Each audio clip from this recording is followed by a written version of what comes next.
What is up? TJ Stradamus back, and welcome back to the what was the Russell Wilson Simp channel. Now this is the Trey Lance Simp channel. Just kidding. This is TJ Stradamus. That was fun. Okay, week 6 recap. Lamar, I think, made a big step in the MVP race. Beat up on a really good Charger team, 34-6, and I mean, yeah, Justin Herbert. I mean, everybody. Skip Bayless said it best on Undisputed today. He looked like he was that guy back in Oregon. People were kind of unsure about him going into the draft last year. So, whew. But I mean, the Ravens were outstanding. Lamar was spectacular. Was special again. Ravens are 5-1 and looking like a big threat in the AFC to the Buffalo Bills, who will play tonight against the Tennessee Titans. I think Bills will win. I think Bills should win that game unless the dump truck goes and runs wild on them. I got Buffalo winning that game. And the Sunday nighter was my pathetic Seahawks, who held in against the, I think, as pathetic Pittsburgh Steelers. People. All I kept hearing about this offseason. Let me review that game. This is my review on that game for a sec. Pittsburgh Steelers, they can't run the ball a lick, but unless they're going against a shitty defense like the Seattle Seahawks. I mean, the Seahawks defense right now is on track to be the worst defense in NFL history. And my beloved Seahawk franchise is known for defense. And Jamal Adams dropped a for sure pick 6. I mean, his Sunday night intro was, "I'm the best in the nation." And I saw his Pro Football Focus ranking and I laughed.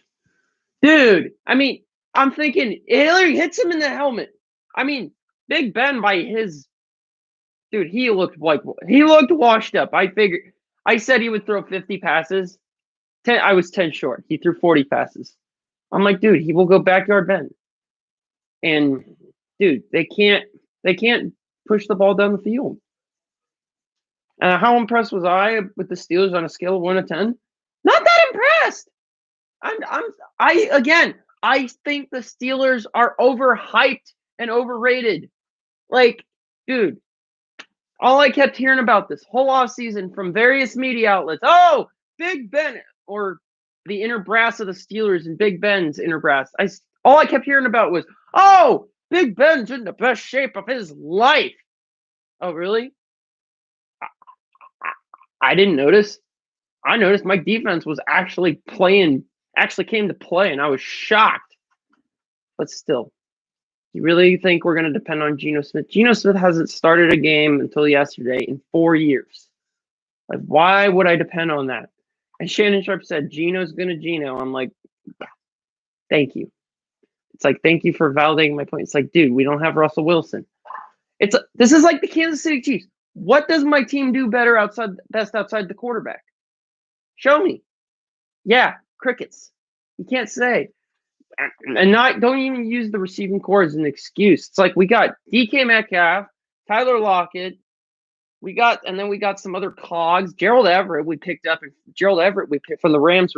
We picked up from the Rams in free agency. I thought that was a sick pickup. We upgraded our O-line. Our O-line is definitely significant. It's definitely better, but it's not the Cleveland Browns O-line. And speaking of the Cleveland Browns, let me get to that. The Cleveland Browns got beat up by the now 6-0 Arizona Cardinals, 37-14. Baker had another pathetic game, and well, this validates everything I needed to know about Baker. He kept trying to force the ball. I mean, Odell, he got him. Odell, I think it was the 4th and 4. Dude, it hits him right in the hands. Jerry Rice, in his prime, puts that in his pocket. I mean, literally, if you watch the replay, it hits Odell right in the fucking hands, like right in the mitts. I'm like, dude, he can't even catch a freaking brick. And I'm like, I'm with Colin. I think I'm with Colin Cowherd. I think Cleveland should move Odell. I never thought he was a fit there as well from day one. He doesn't look like Cleveland. He looks like big city, LA, New Orleans. Because I say that because he's from New Orleans. But I think he would thrive in a big city like LA, Miami even. I think Miami would be another team that I would think would be a fit. Because there's a whole bunch of teams that need receivers. And who knows? I think they will. I think Cleveland should put him on the trade block because clearly Baker is better when he doesn't force the ball to Odell. And I'm not dissing Odell. Odell, I think, is an amazing talent. I've seen him do some spectacular things in game, especially when he was his days when he was a Giant. But I mean, dude, he can't even catch a brick. I mean, he puts on shows in the pregame, but it doesn't translate. It doesn't translate to the real game. I mean, 4th and 4, it's right in the hands. It's like you got to catch that.